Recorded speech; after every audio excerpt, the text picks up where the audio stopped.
nosotros en este año 2026. El texto que usted tome ahora al finalizar la enseñanza y después que hayamos orado, ese texto usted lo va a agarrar, lo va a meditar, lo va a escribir en los dinteles de su casa. Si lo quiere mandar a hacer en cuadro, lo hace, pero es la palabra de promesa que Dios tiene para usted comenzando este nuevo año. Amén. Y todos el año pasado recibimos palabra de promesa. Dios obró de una manera especial y para este año sus misericordias son nuevas cada día. Entonces ahora al terminar el servicio usted va a pasar a recibir su promesa, porque estoy seguro que Dios va a hacer grandes cosas con nosotros. Isaías 55 verso 10 y verso 11 dice la eterna palabra de Dios: porque como desciende de los cielos la lluvia y la nieve, y no vuelve allá, sino que riega la tierra y la hace germinar y producir, así será mi palabra que sale de mi boca. No volverá a mí vacía, sino que hará lo que yo quiero y será prosperada en aquello para que la envíe. ¿Cuántos quieren que Dios envíe su palabra? ¿Cuántos quieren que Dios envíe su palabra? Señor, te damos gracias en esta hora, bendito Padre. Oremos al Dios de la gloria.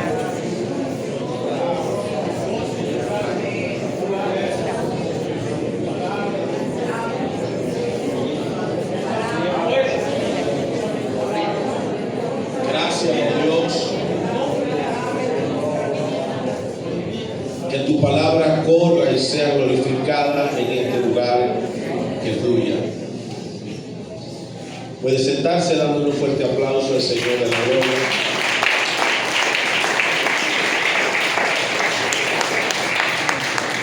Pacto inquebrantable.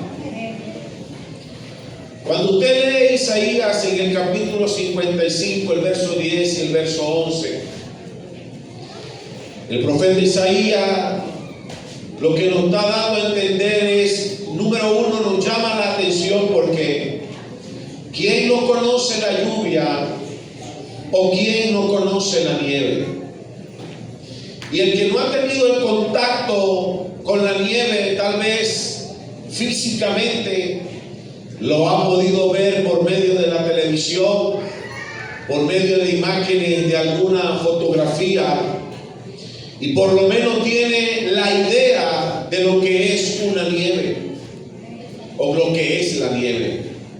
Pero la gran mayoría en este auditorio sabemos, hermano, qué es la lluvia. De hecho, esta mañana el Señor nos regaló una hermosa lluvia, hermano.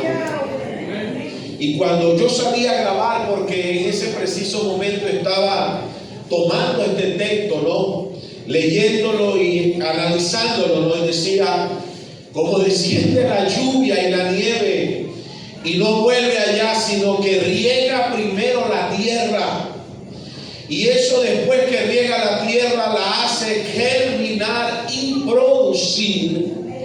En otras palabras, el profeta Isaías nos está diciendo: lo que tú ya has visto, lo que tal vez has tocado con tus manos, es lo que Dios toma como una gran referencia para que creas a su palabra. Y si Dios envía la lluvia para regar la tierra, para hacerla germinar y para hacerla producir, porque cuando la lluvia desciende y la nieve desciende, lo hace por la palabra de Dios, lo hace por la autoridad de Dios. En segunda parte del versículo dice: así será mi palabra que sale de mi boca, no volverá vacía, sino que hará lo que yo quiero y será prosperada en aquellos para que la envíe. Y si la palabra de Dios envió la lluvia para regar la tierra, para hacerla germinar y para hacerla producir. Y eso se cumple ante nuestra vista. La palabra que Dios tiene para usted en esta mañana, créalo de corazón que va a producir un efecto, porque el mismo que lo dijo en Isaías en esta mañana está presente en medio de nosotros. Cuando Dios habla, su palabra nos llena de poder, porque la palabra de Dios tiene poder, la palabra de Dios tiene autoridad. Por la palabra de Dios se crearon todas las cosas. Por la palabra de Dios se creó el universo. Por la palabra de Dios dice que es luz y lámpara a nuestro camino. La palabra de Dios dice que es guía y que es dirección a los que le buscan. La palabra de Dios tiene la capacidad de penetrar el alma, tiene la capacidad de discernir los pensamientos del corazón. La palabra de Dios transforma, la palabra de Dios forma el carácter, la palabra de Dios edifica, la palabra de Dios sana, la palabra de Dios restaura, la palabra de Dios derriba lo malo, la palabra de Dios levanta al caído, la palabra de Dios destruye, pero la palabra de Dios edifica. En esta hora vengo a hablar en esta iglesia que esa palabra está viva hoy más que nunca aquí en el corazón de la iglesia, porque la palabra de Dios es inmutable, la palabra de Dios edifica, la palabra de Dios trae vida. Aleluya. Denle ese aplauso al Dios de la gloria.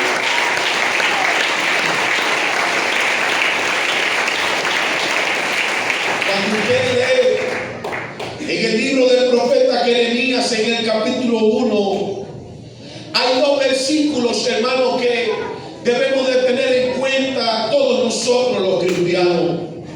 Jeremías, en el capítulo 1, el verso 9 dice: y extendió Jehová su mano y tocó mi boca, está diciendo Jeremías, y me dijo Jehová: he aquí, he puesto mis palabras en tus labios o en tu boca. Y mira cómo dice el verso 10: mira que te he puesto en este día sobre las naciones. Te he puesto sobre las naciones.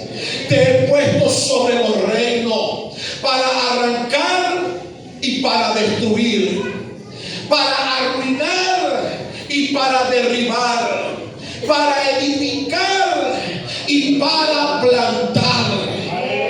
Jeremías no entendía esto, porque si usted se da cuenta, el verso 8 dice: no temas delante de ellos, porque contigo estoy para librarte, dice Jehová. En el contexto que está hablando Jeremías, creía que Dios no lo iba a ayudar, o estaba temeroso ante las circunstancias que le toque vivir. Pero dice la palabra de Dios que Dios tocó, agarró con su mano y tocó los labios o la boca de Jeremías y le dijo: Jeremías, lo que vas a hablar lo vas a decir, porque yo voy a poner mi palabra en tus labios, y lo que tú levantes será levantado, lo que tú destruyas será destruido, lo que tú proclames será proclamado, para que sepa que yo estoy contigo. Habrá un Jeremías esta mañana que diga: toca mis labios.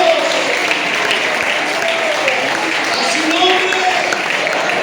Hay gente que necesita que Dios le toque los labios, porque siempre hay una palabra negativa, siempre hay una palabra de desespero, siempre hay una palabra de angustia.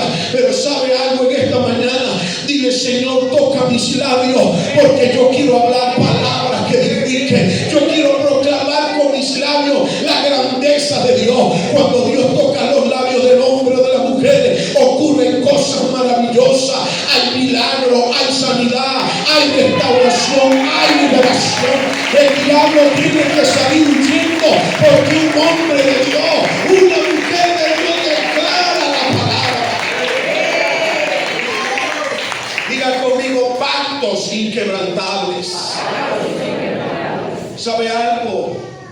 Hay batallas donde lo más difícil no es el gigante que ves afuera,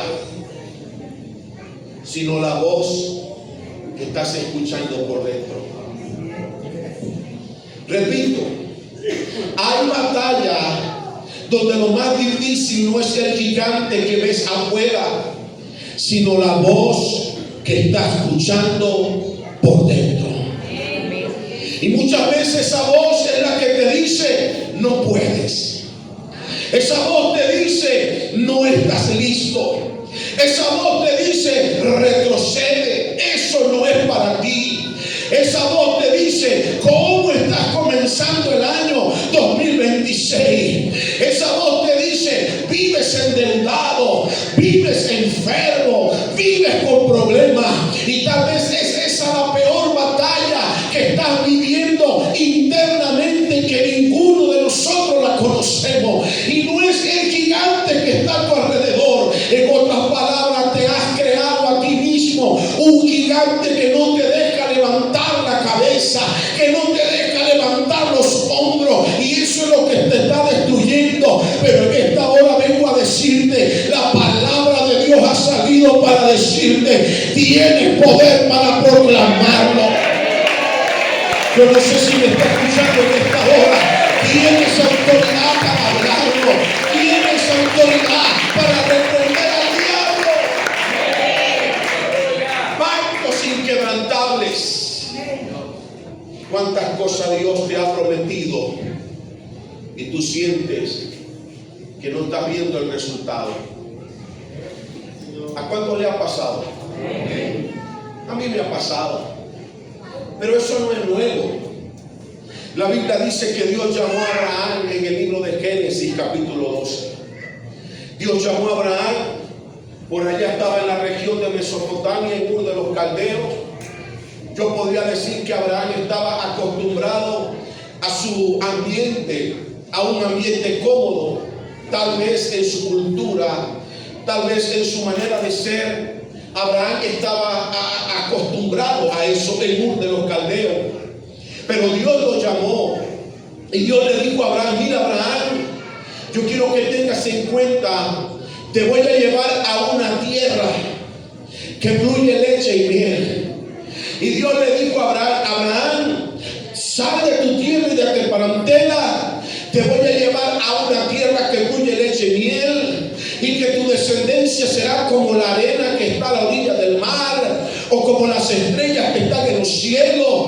Y Abraham, hermanos míos, escuchó la voz de Dios.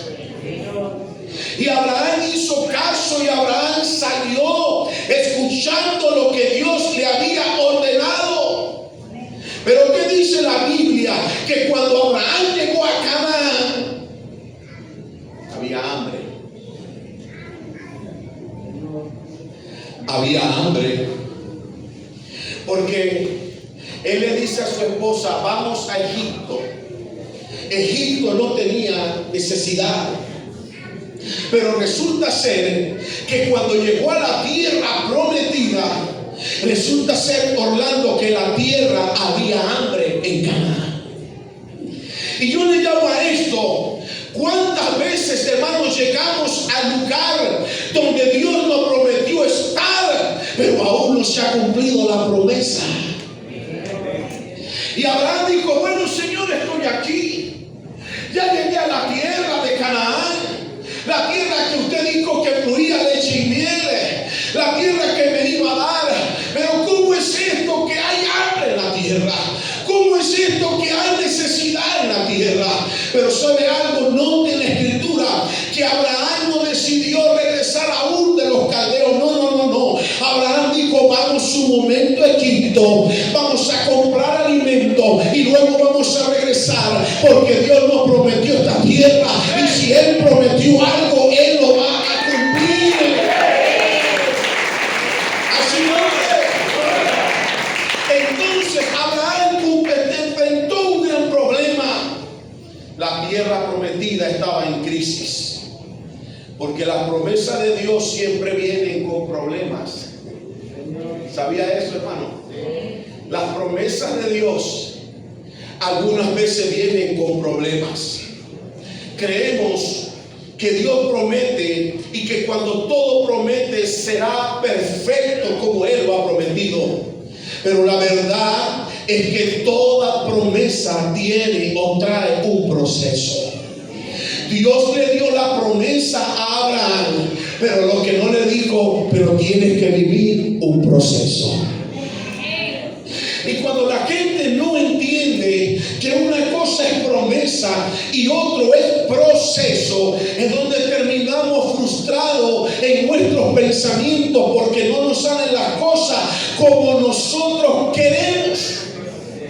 ¿Quién de nosotros no va a sembrar en una parcela para salir perdiendo, hermano? Todo el que siembra, siembra con el deseo de que la cosecha se dé, y que no solamente se dé la cosecha, porque hay cosechas que se logran, pero el precio está por el suelo.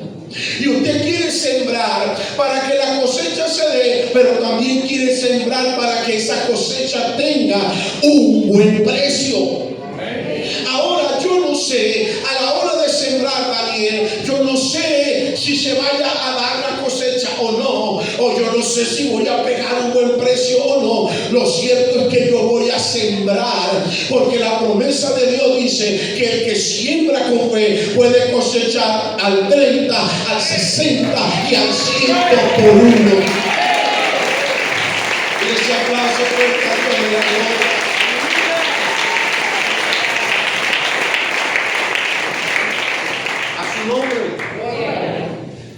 Toda promesa viene con un proceso.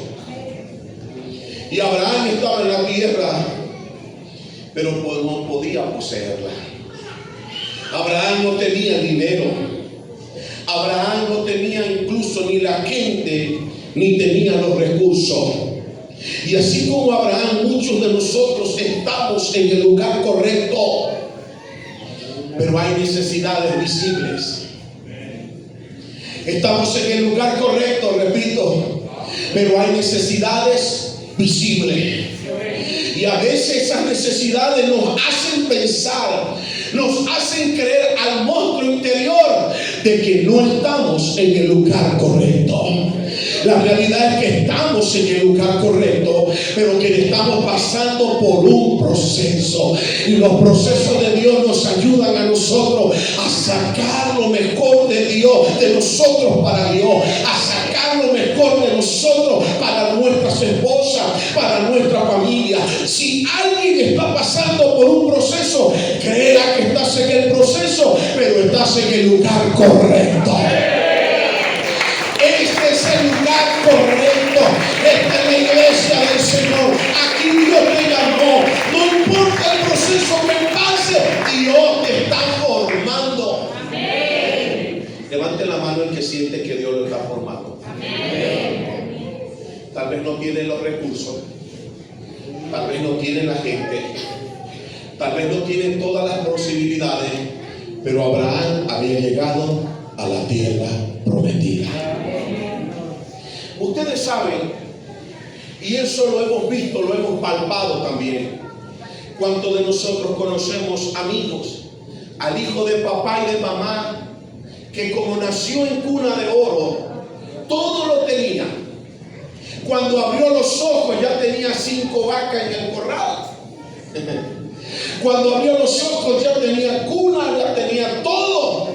Otros cuando abrimos los ojos lo que había era un rancho, miseria y pobreza. Pero algunos cuando abrieron los ojos ya tenían todo. Tenían una casa bien organizada, tenían todo. A ellos le dice la sociedad, los hijos de mamá y de papá. Pero cuando papá y mamá mueren, sin haberlo enseñado a ellos cómo se lograron las cosas, es cuando papá y mamá no están. Entonces el hijo de cuna, el hijo de papá y mamá comienza a vender el carro, vendió la finca, vendió el ganado, porque él no supo, hermano Carlos, cómo se lo ganó el padre. Él no supo cómo sudó la madre. Y como no supo cómo llegó esa riqueza, porque cuando abrió los ojos lo tenía todo, para él le fue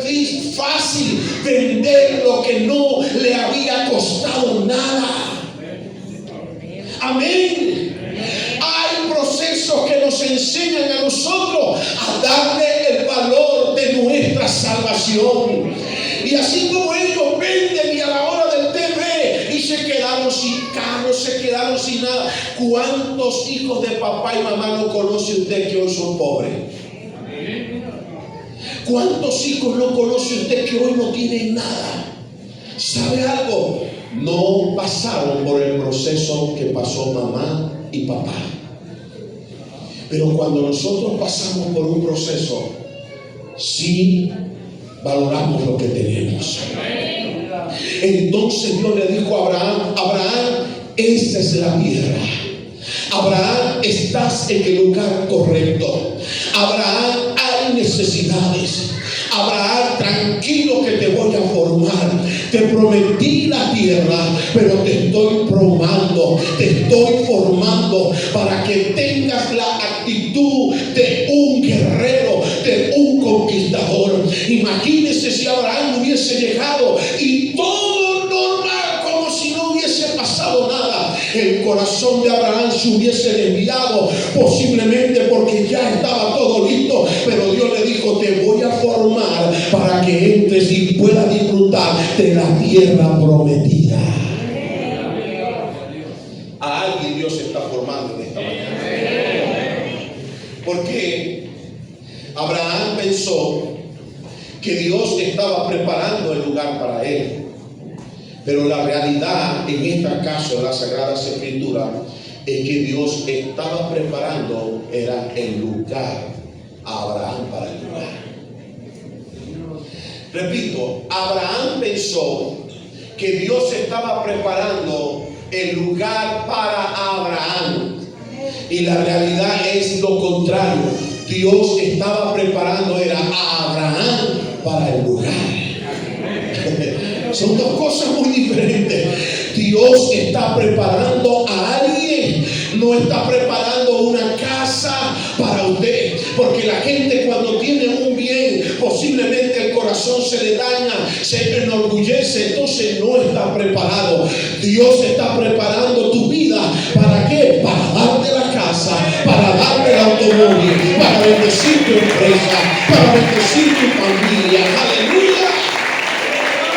Porque primero Dios te está formando para que después todo lo que usted toque sea bendecido. A su nombre. ¿Cuántos son bendecidos? Dice el coro: todo lo que yo tocare, todo lo que yo tocare, bendecido será.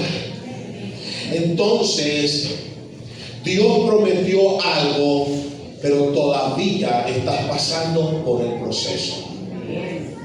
Y hasta que Dios no prepare primero tu corazón, no vas a disfrutar de la tierra que Él te prometió.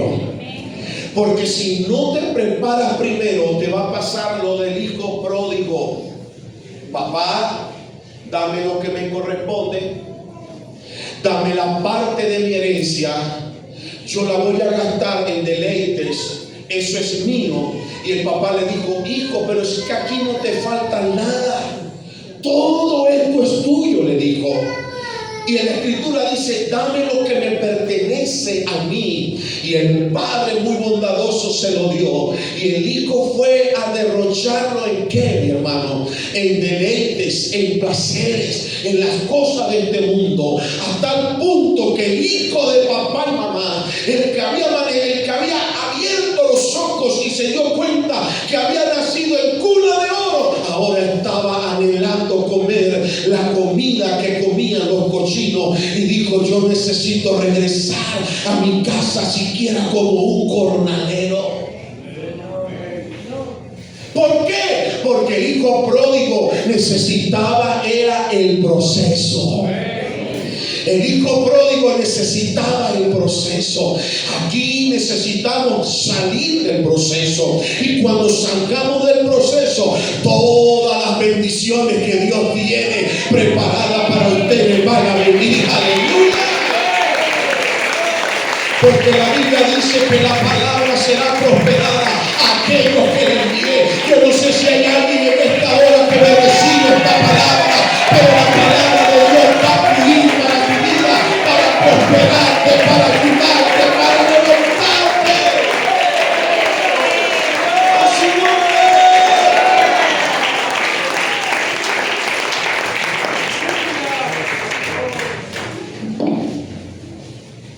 Déjenme un momentico.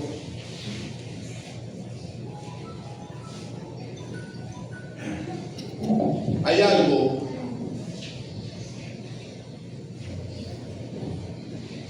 que pasó en la vida de María y en la vida de Elizabeth. El libro de Lucas, en el capítulo 1, Lucas registra lo que es el anunciamiento del alumbramiento de María. El ángel le lleva un mensaje, hermano, le lleva un mensaje. El capítulo 1, el verso 37. El verso 35, comienzo a leer, dice: y respondiendo el ángel le dijo: el Espíritu Santo vendrá sobre ti, y el poder del Altísimo cubrirá su sombra, por lo cual también el santo ser que nacerá será llamado Hijo de Dios. El verso 36 dice: y he aquí tu pariente Elizabeth, ella también ha concebido un hijo en su vejez, y este es el sexto mes para ella, a la que llamaban estéril. Pero el verso 37, hermano, si usted se da cuenta, pareciera que partiera la historia o la narración que está diciendo Lucas. El verso 37 dice: porque nada hay imposible para Dios. Y si él está narrando a María de que su pariente Elizabeth también, hermano, había quedado a luz aún en su vejez, el verso 37 dice: porque nada hay imposible para Dios. Luego el verso 38 sigue narrando la historia y dice: entonces María dijo: he aquí la sierva del Señor, hágase conforme a tu palabra. Y el ángel se fue de la presencia de María. Y dice que María, hasta que no escuchó lo que dijo, porque no hay nada imposible para Dios, fue que María dijo: hágase conforme a su palabra. En otra oportunidad, María recordó entonces que si la lluvia desciende, que si la nieve desciende, que si a la palabra de Dios la tierra se estremece, que si a la palabra de Dios los mares no se salen del límite que Dios le ha establecido, María dijo: hágase conforme a tu palabra. Porque si algo es cierto, que cuando Dios envía la palabra se va a cumplir. Si Dios te ha enviado una palabra, es porque esa palabra va a ser prosperada. Aunque el diablo no lo crea, aunque tu esposa no lo crea, aunque tu familia no lo crea, Dios envió la palabra y la palabra va a ser prosperada. Esta expresión que se consigue: porque nada hay imposible para Dios, en el griego tiene una connotación más interesante.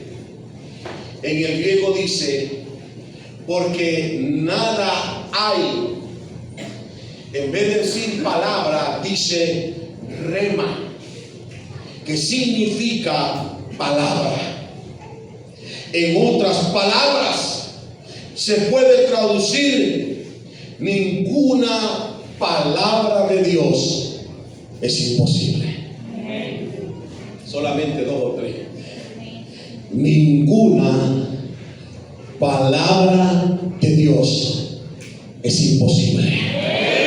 Repito: ninguna palabra de Dios es imposible.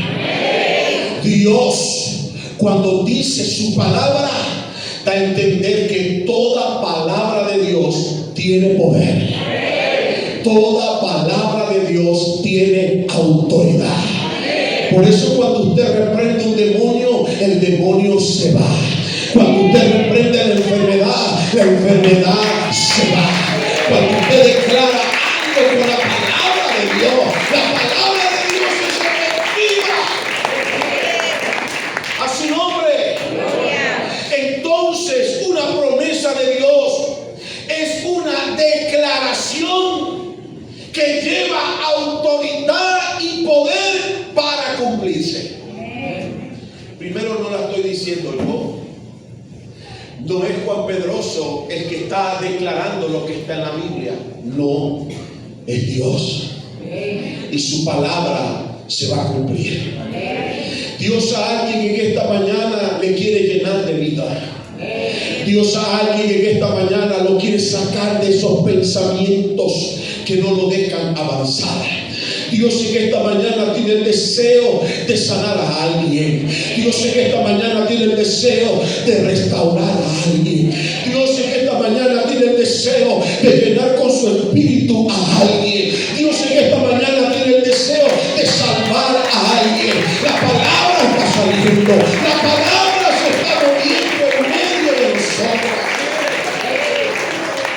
A su nombre. ¿Sabe qué dice la Escritura en el libro de Josué, capítulo 1? Por favor, vayan allá un momento. Estoy hablando de pactos inquebrantables. Josué, en el capítulo 1, el versículo 8, gloria a Dios, y el verso 9, porque la Biblia hay que leerla con entendimiento. La Biblia hay que absorberla. Usted no ha visto por allí en TikTok, en las redes sociales o en Instagram, que de repente sale un hombre cantando un vallenato y el hombre, o una canción mundana, y el hombre cierra los ojos, levanta la mano y la esposa está allá y el hombre está hablando en la música mundana y la mujer viene y le da un golpe y le dice: pero ¿por qué la cantas así? ¿En qué estás pensando? Pero ¿por qué veo que la estás cantando con tanto deseo, con tanto anhelo? La mujer celosa, cuando siente que el hombre en esas TikTok, en esas partes de redes sociales, siente que se lo está dedicando a otra mujer, o el hombre siente que lo está dedicando a otra persona, entonces hay como ese celo. Pero es que usted lo ve cantando con fuerza. Hay gente que llora hasta cantar. Amén. Mira lo que dice Josué capítulo 1. Porque cuando usted y yo alcanzamos las promesas, ¿cómo puedo yo alcanzar las promesas de Dios? Josué capítulo 1, el verso 8 te lo dice, y el verso 9. Mira cómo dice, todos leámoslo en esta mañana. Nunca se apartará de tu boca este libro de la ley, sino que de día y de noche meditarás en él. ¿Sabe qué? Para que te guarde y hagas conforme a todo lo que en él está escrito, porque entonces, aleluya, hará prosperar tu camino. Porque entonces hará prosperar tu camino y todo te saldrá bien. ¿Cuántos quieren que su camino sea prosperado? ¿Cuántos quieren que les salga bien todo? La Biblia dice claramente: nunca se aparte de tu boca este libro de la ley. Siempre tienes que levantarte en la mañana. Yo soy un hijo de Dios, yo le sirvo a Dios, Dios está contigo. Eso es mentira del diablo, eso es mentira del diablo. Para que usted y yo alcanzamos la promesa de Dios, tenemos que meditar en las promesas de Dios día y noche. Vuelvo a hablar. ¿Sabe lo que va a vencer el gigante que llevas por dentro, que no te deja superarte? Lo que lo va a vencer es la palabra de Dios. Porque el diablo siempre va a llegar con un pensamiento: pecaste, ya no tienes la oportunidad. Nadie cree en ti. El hogar se te destruyó. El hogar no tienes vida. Todo lo que haces te sale mal.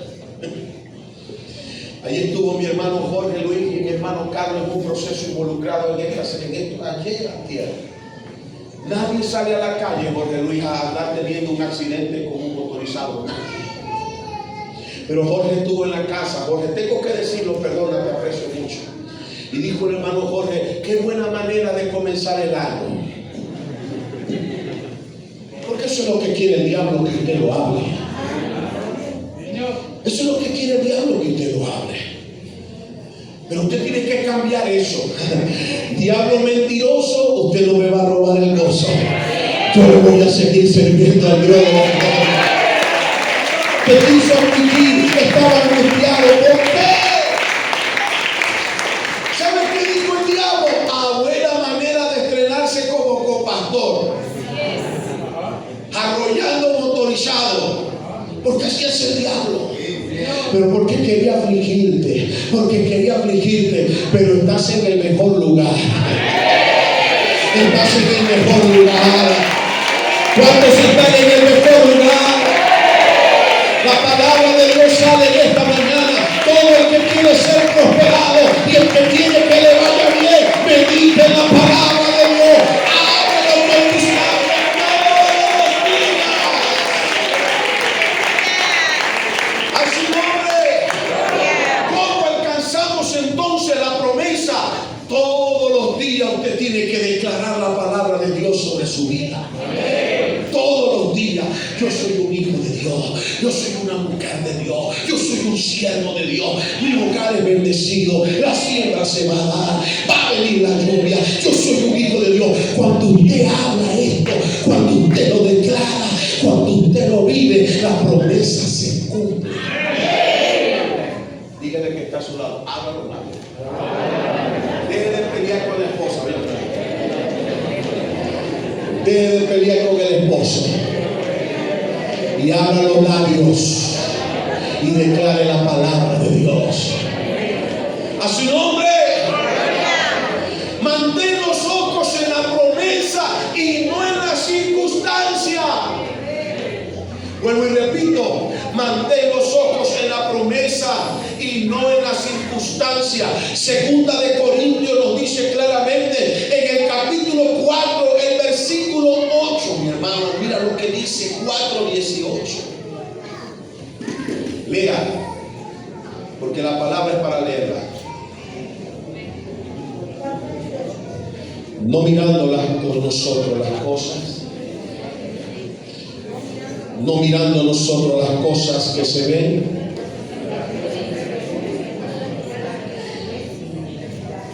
no mirando nosotros las cosas que se ven, sino las que no se ven.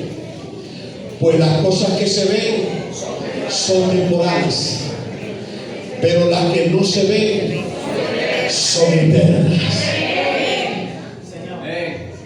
Entonces, para alcanzar las promesas, mi hermano Leandre, los ojos tienen que estar en las cosas que no se ven. Porque lo que se ve es pasajero, lo que no se ve es eterno. Si usted pone la mirada en las cosas que se ven, algún día eso no va a estar. Amén. Algún día no va a estar. Cuando usted ve que un hombre se aparta por una mujer, aquella mujer algún día lo deja, porque eso no es eterno. Cuando usted ve que una mujer se aparta por un hombre, ese hombre algún día la deja, porque eso no es eterno. Pero el que está con Jesús, Jesús nunca lo va a dejar. Jesús siempre va a estar contigo. Jesús siempre va a estar a tu lado. A su nombre. Por eso cuando alcanzamos la promesa hay que proclamarla todos los días. La promesa tenemos que mirar las cosas que no se ven. La promesa tenemos que actuar como si fuera verdad. Porque hay cosas que nosotros no nos llegan porque las palabras de nuestros labios que salen son negativas. Son negativas. Dice Ordóñez que hay gente que es tan negativa y tan pesimista que cuando entran al cuarto, cuando más ellos entran al cuarto y están los bombillos prendidos, se explota, se quema. ¿Sí o no? ¿Dónde está la hermana Geraldine de Tallera? Dios te bendiga, no vive Geraldine. ¿Dónde está Tallera? Le bendiga ayer. En estos días fui a ver maicitos que tienen apio sembrado allá. Y yo dije, sí está bonito, no hable duro. hermano. La Biblia dice lo contrario. La Biblia dice: tu palabra tiene poder. Todo lo que pisares, bendecido será. Todo lo que tocares, tiene palabra de vida en tus labios, pero también tiene palabra de muerte. Yo vengo a predicar en esta hora palabra de vida. Porque si alguien tiene palabra de muerte, ese es Satanás. Y cuando usted sale de la puerta, siempre va a estar hablando al oído, que te vaya, que no venga, que no le sirvas a Dios. Eso es problema de él. Pero yo tengo en mi vida la palabra de Dios que me dice: sigue avanzando, sigue viviendo para Dios, sigue luchando. Las promesas de Dios son fieles y verdaderas. Aleluya.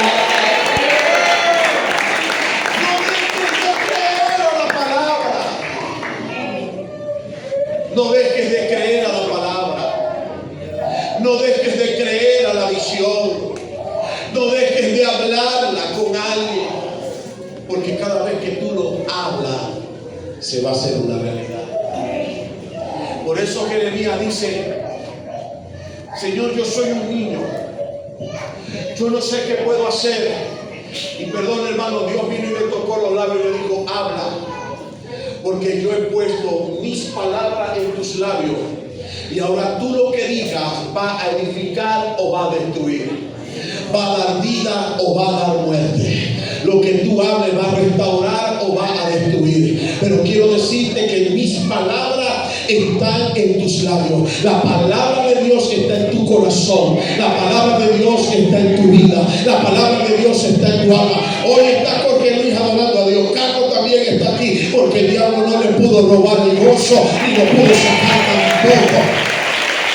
Ahí está José Daniel y Carlos Méndez, que todo el plátano se le perdió, pero ellos están dando de gloria.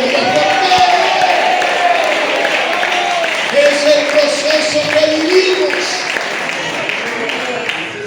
A su nombre. La palabra de Dios, la promesa de Dios, tenemos que creerla. Como cuando uno está enamorado de la muchacha. ¿Cuántos están enamorados de su esposa? Su esposa no está llevando a Lemuel para coro, para estar con él unos 15 días, para ayudarle en algunas cosas. Cuando uno está enamorado de la muchacha, uno la ve en todos lados.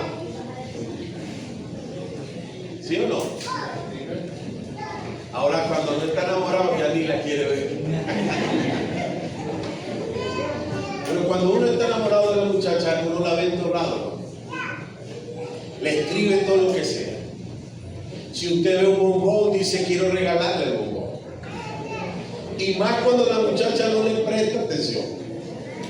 Usted busca la manera que esa muchacha le preste atención. Amén. Si nunca se había vestido bien, se viste bien. Si nunca se había echado perfume, se echa perfume. Si nunca caminaba derecho, camina derecho. Y si tiene que ir a la bodega y la bodega que por donde ella vive le queda más lejos, usted va por esa porque usted quiere que ella o que él la vea. Porque el amor hace hacer cosas que muchas veces son como tontas. Pero es el amor, hermano, lo que nos hace ser esto. El amor nos hace ser muy románticos. El amor nos hace dedicarle una canción. El amor nos hace decirle a nuestra esposa: ojitos aguileños, mi morena, te quiero, te amo, mi bebé. Porque está enamorado, porque eso es lo que hay en sus labios. Porque de la abundancia del corazón habla la boca. Cuando un padre ama a su familia, el padre siempre busca lo mejor para sus hijos, lo mejor para su hogar. Siempre está pensando: esto es para la casa, esto es para los muchachos, necesitamos estar bien. Y esa palabra, esa intención es la que motiva a mantener un hogar constituido, establecido, tener hijos sanos, tener familia sana, esposa sana, emocional, psicológica, espiritualmente, esposos sanos, emocional, psicológico, espiritualmente, porque hay un gran catalizador que se llama el amor. Cuando usted ama a Jesús, todo lo que pasa, usted lo va a sentir sencillo. porque ama a Jesús. Pero cuando uno no ama a Jesús, es donde ve la cosa fea.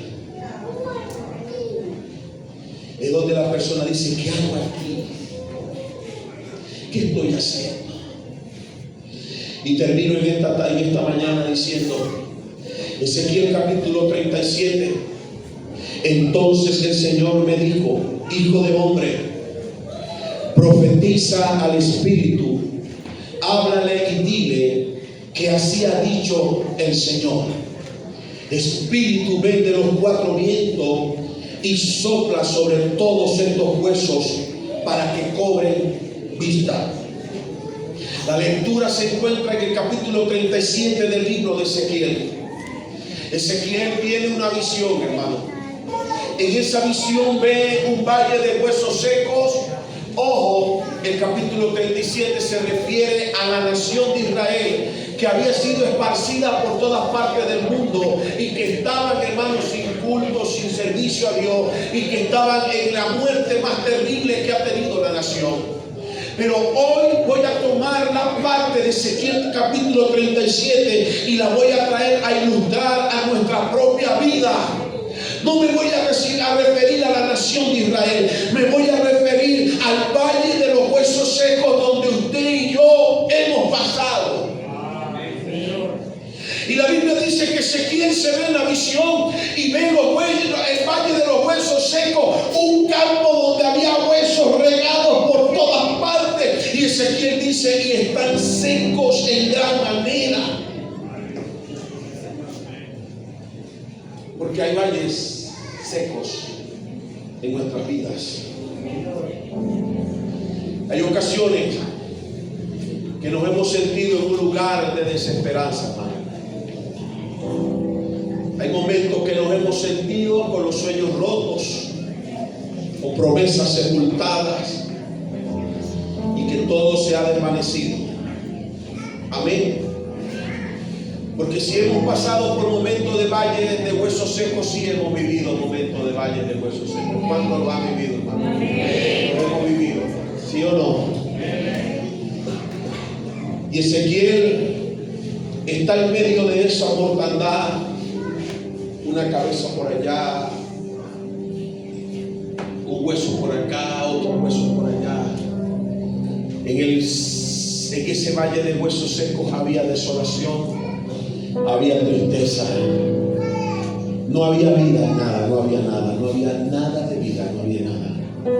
Todo lo que estaba en el valle de huesos secos era muerte, desespero, tristeza, angustia. Y en medio de la visión que está Ezequiel, la voz de Dios le dice a Ezequiel: Ezequiel, ¿vivirán estos huesos? No le preguntó a otro sino a Ezequiel. Dios metió a Ezequiel en la visión y le preguntó a Ezequiel: Ezequiel, ¿vivirán estos huesos? ¿Saben cuál fue la respuesta de Ezequiel? Señor, tú lo sabes. ¿Cuántas cosas hay en tu valle de huesos secos que ya usted cree que no tiene vida? Repito, ¿cuántas cosas hay en el valle de los huesos secos que ya usted soltó todo y no sabe qué decir? En ese valle de huesos secos están sepultados tus ilusiones, tus sueños, tus anhelos, todo lo que usted quiere emprender, todo lo que usted quiere formar en su nuevo hogar. Tantas cosas están sepultadas en el valle de los huesos secos. En ese valle de huesos secos está sepultado el hombre de oración.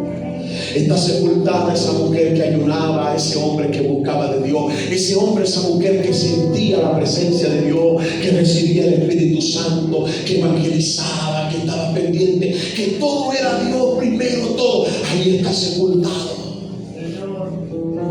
Viene la palabra en esta hora. ¿Será que puede vivir ese valle de huesos secos?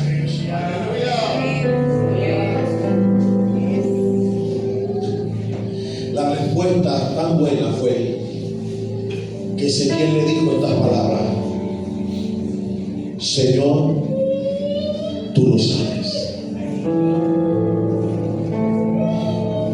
Y cuando Dios ve que Ezequiel le dijo, tú lo sabes, la Biblia dice que mientras hay vida, hay esperanza. Y Dios, Ezequiel dijo, Señor, tú lo sabes. Tal vez Ezequiel estaba esperando que Dios hablara y dijera, ¡hey! De los cuatro vientos, ocúltense los huesos. ¿Sabe qué le dijo Dios a Ezequiel? Profetízalo con tus propias palabras. Me refiero nuevamente a la visión de Jeremías. Jeremías dijo, no puedo, no sé, me da miedo. Y Dios le dijo, ya va. Pongo palabra en tus labios. Mis palabras están en ti. Para lo que tú edifiques será edificado. Para que lo que tú destruyas será destruido. Lo que tú restaures será restaurado. Y Dios le dijo a Ezequiel, Ezequiel, profetízale tú al valle de los huesos secos. No es el pastor el que tiene que ir a profetizar al valle de tus huesos secos. No es el líder de la iglesia, no es el compastor, no es el de los jóvenes, no. ¿Sabe quién tiene que profetizar al valle de los huesos secos? ¿Sabe quién tiene que profetizarlo? Tú mismo. Tú mismo. Es el que tiene que agarrar y buscar el espejo y decir, ¡hey, Juan! Tú eres un hijo de Dios. Es agarrar a tu esposa, a tus hijos y a decirle, nosotros somos una familia de Dios.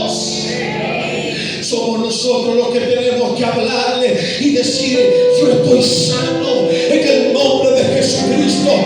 Alguien en esta mañana se tiene que poner de pie en esta iglesia y comenzar a profetizar al valle de los huesos secos.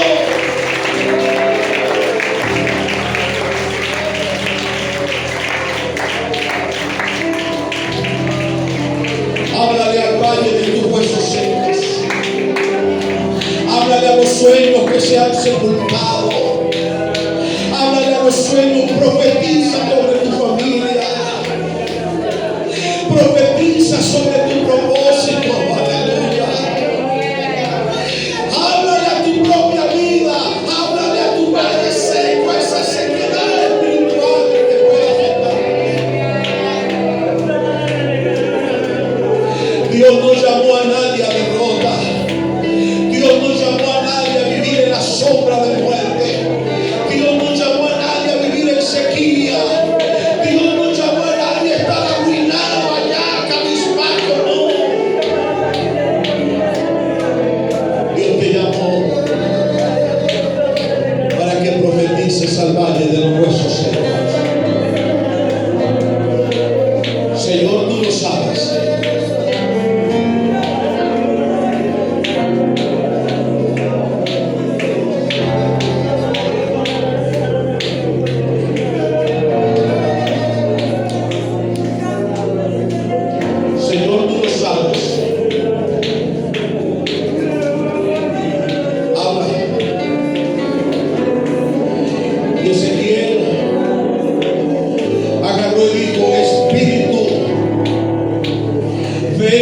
Cuatro vientos y sopla sobre estos huesos muertos para que cobren vida en esta hora.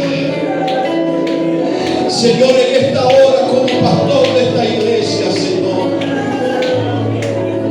que por tu misericordia y por tu gracia, Dios mío, estoy de pie en este lugar. Declaro y proclamo con mis labios que el Espíritu de Dios va a soplar